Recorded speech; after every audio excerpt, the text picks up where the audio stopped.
واتقوا الله الذي تساءلون به والأرحام إن الله كان عليكم رقيبا وقال النبي صلى الله عليه وسلم خيركم خيركم لأهلي وأنا خيركم لأهلي او كما قال عليه الصلاة والسلام۔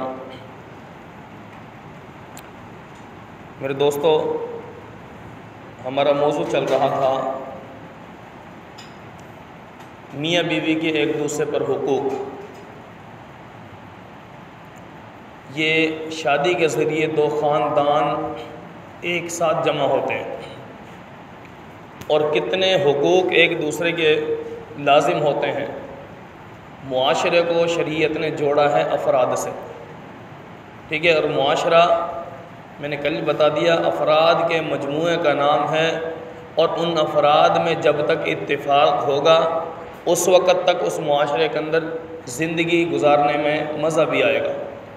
لیکن اگر اس معاشرے کے اندر وہ اتفاق نہ رہے، ایک دوسرے کے حقوق کی ادائیگی نہ ہو بلکہ حق تلفی کی جا رہی ہے، تو وہ معاشرہ نہیں ہے۔ تو ظاہر ہے اس شادی کے ذریعے بھی دو خاندانوں کا آپس میں ایک ساتھ تعلق بنتا ہے۔ تو اس لیے تو اللہ تعالیٰ نے جو صاف طور پہ فرما دیا واتقوا اللہ الذی تساءلون بہ والارحام، کہ اے ایمان والو ڈرو اپنے رب سے، اس رب سے کہ جس کا تم واسطہ دے کر اپنے حقوق کا مطالبہ کرتے ہو۔ ظاہر ہے میں نے بتا دیا کہ ہم اپنے حقوق مانگنے کے لیے تو دوسرے کو خدا کا واسطہ دیتے ہیں، بھی خدا کا واسطہ یار میرا حق نہ کھا، لیکن ہر بندے کے اوپر ایک دوسرے کے حقوق ہیں۔ اسی طرح بندہ اپنے آپ پر اس جملے کو فٹ کرے کہ خدا کا واسطہ میں دوسروں کو حقوق دینے والا بن جاؤں۔ یہ شریعت نے معاشرے کو ایک جوڑنے کے لیے بہترین اصول بتا دیا کہ جب ایک دوسرے کے حقوق کی ادائیگی ہوگی، حقوق پامال نہیں ہوں گے، حق تلفی نہیں ہوگی، تو یہ معاشرہ ایسا خوشگوار ماحول پیدا کرے گا کہ اتفاق ہی اتفاق ہوگا، ورنہ اختلافات ہی اختلافات ہو جائیں گے، معاشرہ ٹوٹ جائے گا، طلاقیں واقع ہوں گی، رشتہ داریاں ختم ہو جائیں گی، نکاح ختم ہو جائیں گے، حتیٰ کہ بہن بیٹی کی قدر ایسے گر جائے گی کہ جیسے کوئی اس کو وقت دی ہی نہیں گئی۔ جبکہ نبی علیہ السلام نے عورت کو کتنا مقام دیا، فرمایا الجنت تحت اقدام الامہات، پیغمبر فرمانے کہ بھی عورت کے قدموں کے نیچے جنت بسا دی اللہ نے۔ اور یاد رکھیں نبی علیہ السلام کی ایک حدیث میں نے آپ کے سامنے پڑھی ہے، پیارے آقا صلی اللہ علیہ وسلم ارشاد فرماتے ہیں تم میں سے بہتر انسان وہ ہے جو اپنے گھر والوں سے بہتر ہے، اور فرمایا کہ میں اپنے گھر والوں میں پوری کائنات کے لوگوں سے بڑھ کر سب سے اچھا میں ہوں۔ فرمایا کہ انسان کے اخلاق اور کردار سے اگر اس کے گھر والے سکون میں ہیں، اس کے گھر والے تعریفیں کرتے ہیں، تو سمجھو یہ بندہ گھر میں کیا باہر بھی عزت والا ہے۔ لیکن اگر گھر والے سکون میں نہیں، گھر والوں پر مار پیٹ، ظلم،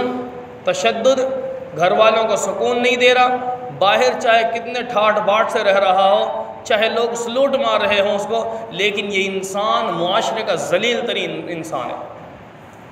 فرمایا کہ اخلاق کا پتہ چلتا ہے انسان کے گھر سے، تو اس لیے ہم نے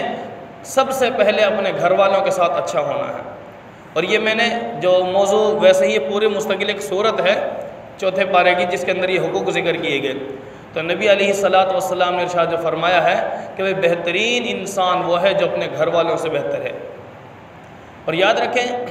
آج عورت کو جو معاشرے کے اندر کم تر سمجھا جا رہا ہے، حیثیت کم دی جا رہی ہے، صرف اور صرف اس کی مین وجہ کیا ہے؟ دین اسلام کا جو علم اللہ نے دیا ہے وہ علم سے ناواقفیت ہے۔ اگر انسان کو پتہ چل جائے نا بھی میں نے مرنا ہے، میں مسلمان ہوں، پیارے آقا صلی اللہ علیہ وسلم کا امتی ہوں، تو وہ انسان یہ ایسی غلطی نہیں کرے گا۔ نبی علیہ السلام سے پوچھا گیا کہ اے محبوب صلی اللہ علیہ وسلم ہم پر ہماری بیویوں کے کیا حقوق ہیں؟ تو نبی علیہ السلام بخاری شریف کی روایت ہے، پیارے آقا صلی اللہ علیہ وسلم فرمایا کہ یہ حق ہے کہ جب تم کھاؤ تو انہیں بھی کھلاؤ، ٹھیک ہے، جب تم پہنو تو انہیں بھی پہناؤ، ان کے چہرے پر مت مارو، برا بھلا نہ کہو اور گھر کے علاوہ اس سے جدائی اختیار نہ کرو، ٹھیک ہے، گھر پہ وقت دو۔ آج معاشرے کے اندر نوجوان کہاں جا رہا ہے؟ کہاں جا رہا ہے؟ ابھی ایک آیت آ رہی ہے آگے جس کے اندر یہاں تک فرمایا، پیارے آقا صلی اللہ علیہ وسلم کی ایک حدیث عائشہ صدیقہ طیبہ طاہرہ رضی اللہ تعالی عنہ فرماتی ہیں، بخاری شریف کی ہی روایت ہے وہ بھی، کہ بچیوں کے ساتھ ظلم ایسا کیا جاتا تھا، اور یقیناً کیا آج حقیقت میں وہ ہو رہا ہے، ہمارا معاشرہ ہو رہا ہے کہ ابتدا میں تو، اور یہ موبائل نے نا معاشرے کو اتنا بگاڑ دیا۔ پہلی بات تو ہے کہ ماں باپ کے اوپر لازم ہے اپنی اولاد کی تربیت کریں، اتنا حق عورت کے اوپر، بیٹے کے اوپر اور بیٹی کے اوپر ماں باپ کو ہونا چاہیے کہ وہ اولاد ماں باپ کے اوپر زبان نہ کھولے، اپنا معافی ضمیر بیان نہ کرے، اس طور پر کہ جو معاشرے کے اندر بگاڑ پیدا کرے۔ اور ماں باپ کو بھی اتنا اپنے بچوں کو وہ ماحول دینا چاہیے کہ ہمارے بچے ہمیں باپ سمجھیں، ہمارے بچے ہمیں ماں سمجھیں، بھائی سمجھیں، ہمیں چاچو سمجھیں ہمیں۔ ورنہ آج معاشرے کے اندر یہ ہو رہا ہے کہ وہ بچے جو اپنے مستقبل کو نہیں سمجھتے، عورت کے بارے میں تو خود فرمایا پیارے آقا صلی اللہ علیہ وسلم نے، ناقصات العقل والدین، عورت کا معاشرے میں اسلام کے اندر ادھورا حصہ ہے، عقل میں بھی ادھوری ہے اور دین میں بھی ادھوری ہے۔ کیا مطلب؟ کہ وہ جذبات میں فیصلہ کرتی ہے، ٹھیک ہے۔ جب بچے چھوٹے ہوتے ہیں، ناسمجھ ہوتے ہیں، ماں باپ کو پتہ ہوتا ہے کہ ہمارے بچوں کا فائدہ کس میں ہے، نقصان کس میں ہے۔ اس اولاد کو، نوجوان طبقہ ہے، اس کو نہیں پتہ کہ بھئی ہمارا فائدہ اور نقصان کس کے اندر ہے۔ وقتی طور پر تو یہ ہوتا ہے کہ اس وقت وہ ماں باپ کی بات نہیں تسلیم کرتے، جس کی وجہ سے ہمارا معاشرہ اتنا بگڑتا جا رہا ہے، کل کو طلاق واقع ہو رہی ہوتی ہے۔ کتنے ہی کیسز ہمارے سامنے آ چکے ہیں سب، کتنے زیادہ، ٹھیک ہے۔ اور ابھی میں فیصلہ کر لیتے ہیں بچے، ٹھیک ہے۔ یہ موبائل کا دور ایسا آ چکا کہ اس سے ہم نے اپنی اولاد کو بچانا ہے، بالخصوص وہ اولاد جو ابھی شادی تک نہیں پہنچا۔ کیوں؟ اس کی وجہ یہ ہے کہ ہمارے معاشرے کے اندر بیٹی کو تو عزت دی ہی نہیں جا رہی، جس کا نتیجہ یہ نکلتا ہے کہ پورے ماں باپ کو، گھر والوں کو، سب کو ایسی ٹینشنیں بنتی ہیں کہ کل کو سر پکڑ کر بیٹھ جاتے ہیں۔ اور فرمایا فَإِنْ خِفْتُمْ أَلَّا تَعْدِلُوا فَوَاحِدَةً أَوْ مَا مَلَكَتْ أَيْمَانُكُمْ، فرمایا کہ اگر اے لوگوں تمہیں خطرہ ہے اس بات کا کہ میں انصاف نہیں کر سکوں گا تو ان کے اوپر ظلم نہ کروں، بچیوں کے اوپر۔ ہوتا ایسا تھا کہ اگر کوئی شخص فوت ہو جاتا، اس کی چھوٹی بچی، ٹھیک ہے، اپنے چچا کے گھر تربیت پا رہی ہوتی،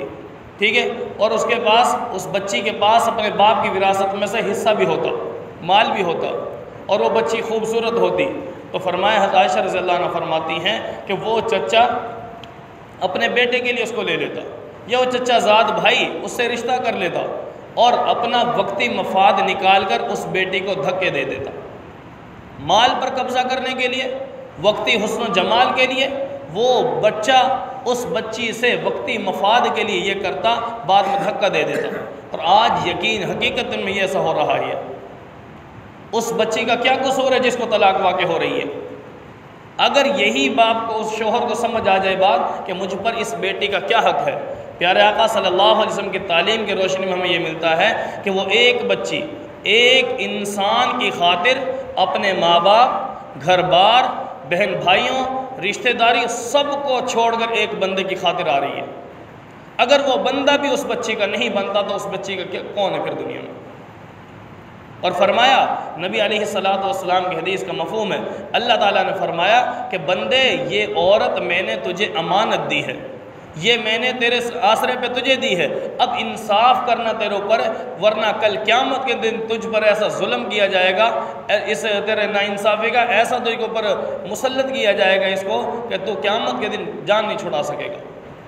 آج ہمیں وہاں کا ڈر ہی نہیں ہے، شوہر بن کے ہم بیٹھ گئے، بیٹیوں کو حقوق نہیں دے رہے، ہم بیویوں کو حقوق نہیں دے رہے، ان کے حقوق کی پامالی ہو رہی ہے، اور آگے سے کیا کہہ دیتے ہیں، میں تیرا شوہر ہوں۔ میری نافرمانی کے بارے میں سنا ہے نا، حدیث میں آتا ہے کہ شوہر کی نافرمانی کرنے والی عورت جہنم میں جائے گی۔ یہ حدیثیں ہم پھر سناتے ہیں، بھئی شوہر بھی تو بن کے دکھائیں نا ہم، وہ کون سا شوہر ہے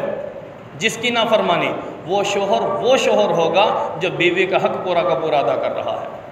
بیوی کے ساتھ خیر خواہی کر رہا ہے، اسلامی تعلیمات کی روشنی میں اپنی آخرت پر نظر کرتا ہوا اپنے بیوی کے حقوق ادا کر رہا ہوگا۔